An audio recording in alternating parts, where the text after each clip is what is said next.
أعوذ بالله من الشيطان الرجيم. بسم الله الرحمن الرحيم. الحمد لله رب العالمين، والصلاة والسلام على نبينا محمد وعلى آله وصحبه أجمعين. Apa khabar semua tuan-tuan perempuan dirahmati Allah Subhanahu Wa Taala? Alhamdulillah, kita sudah pun sampai ke hari keempat Ramadan, ya. Dan hari ini insya-Allah kita akan berbicara mengenai surah yang keempat di dalam mushaf kita, iaitu tak lain tak bukan surah An-Nisa, ya.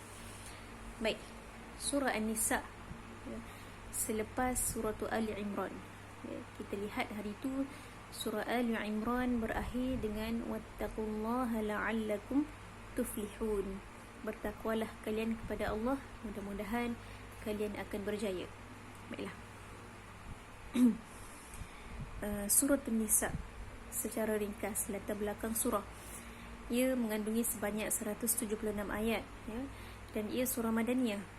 Bila kita tahu Madaniyah, kita tahu suasana penurunannya, iaitu dalam proses pembinaan komuniti Islam, masyarakat Islam ataupun daulah Islamiah.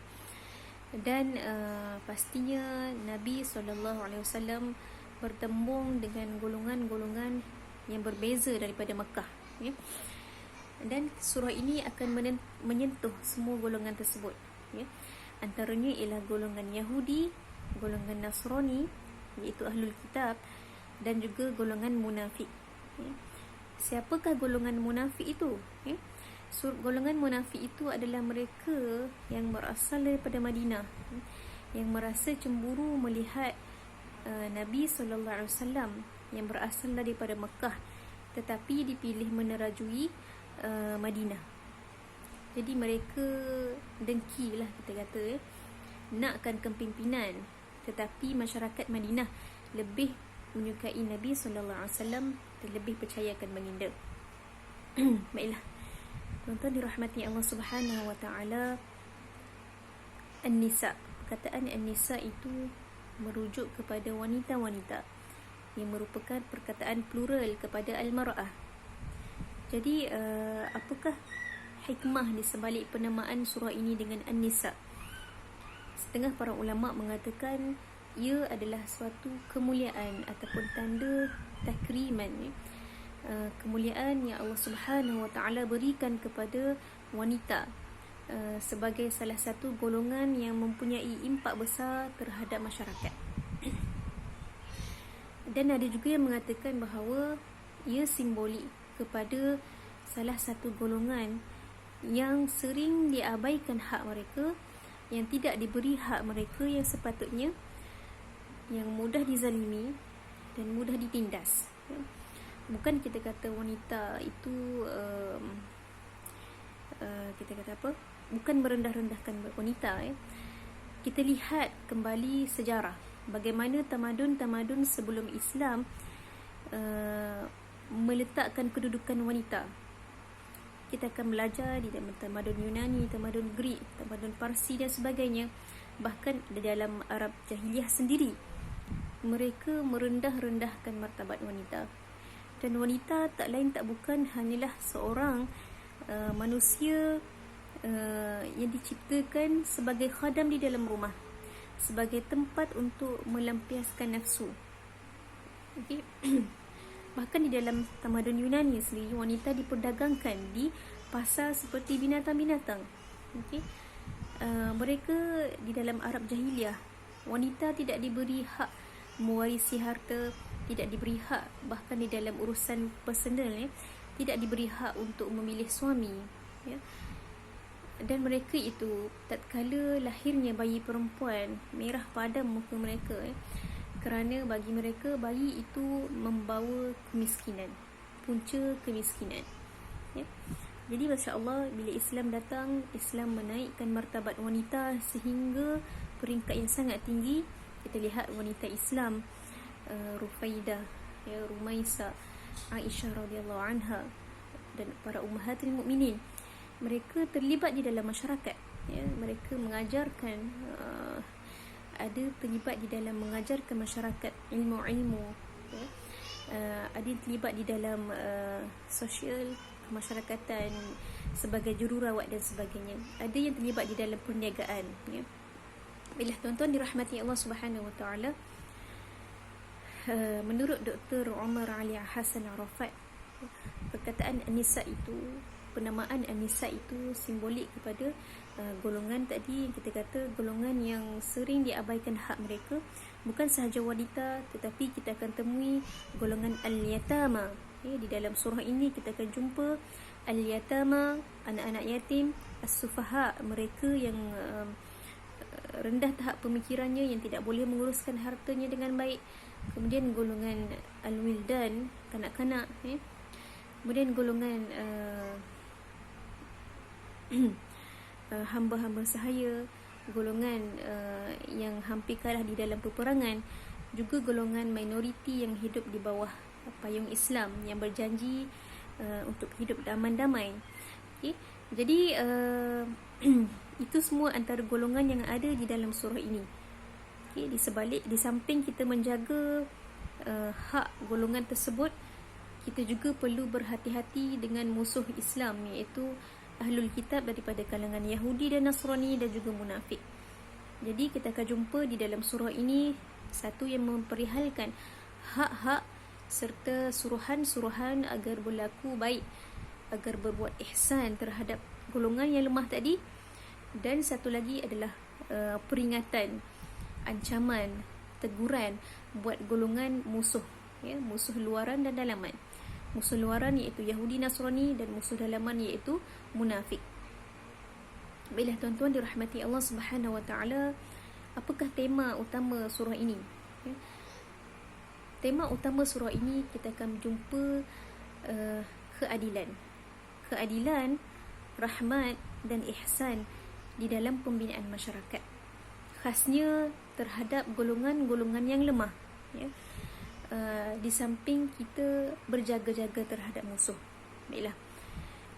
Di bahagian pertama surah ini, ya, banyak memperihalkan tentang hukum hakam, tentang hak-hak.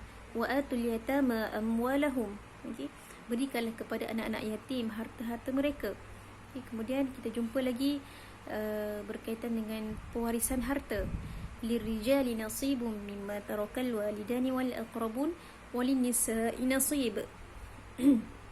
Bagi lelaki mereka ada kadar nisbah daripada harta peninggalan, dan bagi wanita juga ada kadar nisbahnya.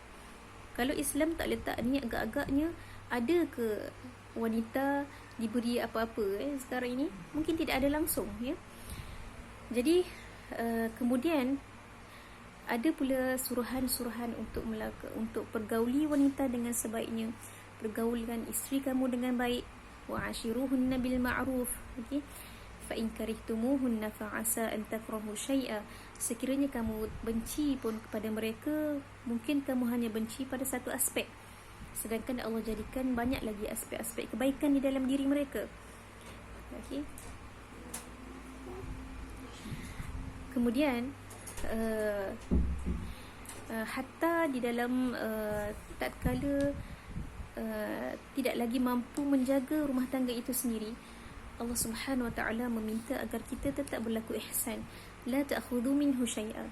Janganlah kalian ambil apa yang telah diberi pada mereka sepanjang perkahwinan itu, ya.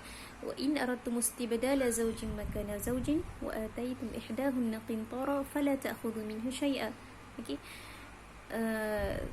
Kerana apa? Wa kaifa ta'khudhunahu wa qad afdha ba'dukum ila ba'd. Macam mana kita boleh ambil apa yang telah kita beri pada mereka, sedangkan sebelum ini kita dan dia telah pun, kita kata apa, saling menyerah sepenuhnya, ya? Iaitu di dalam mitsaqan ghalidha, di dalam perkahwinan, ya? Ketika dalam keadaan baik, ya, kita berseronok, bermesra bersama. Tetapi kenapa ketika perpisahan perlu melihat dan menzalimi pula, ya? Okay, kemudian kita akan jumpa suruhan agar berlaku adil sesama isteri. Dan kemudian ada juga disebutkan Ar-rijalu qawwamuna 'ala nisa, lelaki itu qawwam, pelindung ataupun penjaga ke atas wanita.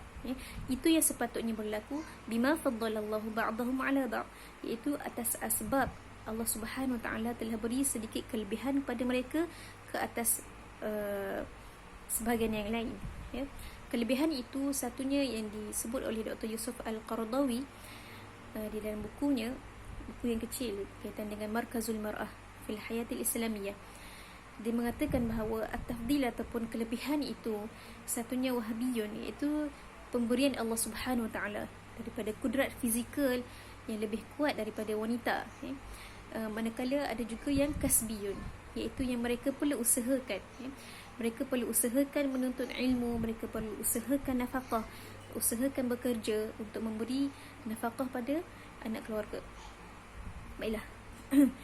Tetapi kita lihat pada ayat tersebut dikepilkan bersama wallati takhafuna nushuzahun. Bagaimana ketika berhadapan dengan wanita yang nusyuz, yang derhaka pula. Kenapa Islam letakkan step fa'iduhunna wahjuruhunna fil madaji'i wadribuhun, beri nasihat, kemudian kalau tak jadi juga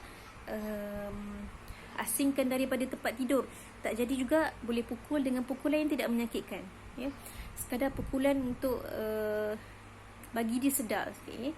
Jadi kerana apa? Kerana lelaki yang Allah Subhanahu wa taala berikan kudrat itu cenderung untuk berlebih-lebihan di dalam tindakan tatkala berdepan dengan situasi tersebut.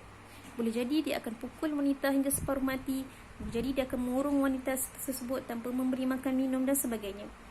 Jadi subhanallah, Islam meletakkan batasan daripada berlakunya perkara yang lebih teruk. Jadi ambillah step tersebut. Tapi jika tak mampu juga, maka fab'athu hakaman min ahli wa hakaman min ahliha. Okey, itu antara perkara yang sangat cantik di dalam surah An-Nisa ini. Baiklah, kemudian kita akan lihat kita kata apa? Perkara-perkara ataupun ayat yang berkaitan dengan ahlul kitab dan berkaitan dengan munafik dalam jumlah yang sangat banyak, dan kemudian akan berakhir dengan yastaftunaka fin nisa yastaftunaka qulillahu yuftikum fil kalalah, iaitu berkaitan kembali pula pada topik asal, iaitu berkaitan dengan harta warisan. Okey, berikanlah pada yang sepatutnya, sebagaimana Allah Subhanahu wa taala telah tetapkan kadarnya. Jadi kita lihat awal surah dan akhir surah, awalnya tentang wanita dan berakhir juga dengan berkaitan dengan wanita ataupun golongan yang sepatutnya mendapat hak. Dan di tengah-tengahnya ada berkaitan dengan Yahudi, Nasrani, berkaitan dengan munafik, dan ada juga sedikit yang berkaitan dengan ihsan ketika peperangan. Baiklah tuan-tuan dirahmati Allah Subhanahu wa taala, secara ringkasnya surah ini berbicara berkenaan keadilan. Seandainya kita mampu berlaku adil, mampu sebarkan rahmat, mampu sebarkan ihsan di dalam keluarga, di dalam institusi lebih kecil iaitu keluarga kita, maka insya-Allah kita akan mampu sebarkan rahmat, sebarkan keadilan dan juga ihsan di luar daripada rumah kita, ke arah nak membentuk kerajaan yang besar ataupun daulah Islamiah itu. Maka lihatlah dahulu bagaimana kita di rumah kita itu, baituka awalan. Okey, baiklah, saya rasa yang baik daripada Allah Subhanahu wa taala, yang kurang itu daripada saya sendiri. Mudah-mudahan mendapat manfaat dan mudah-mudahan kita membaca surah ini dengan kacamata rahmat dan ihsan serta keadilan Allah Subhanahu wa taala terhadap semua golongan, khasnya golongan-golongan yang sering diabaikan hak mereka ini. Jadi sampai situ saja. Wassalamualaikum warahmatullahi taala wabarakatuh.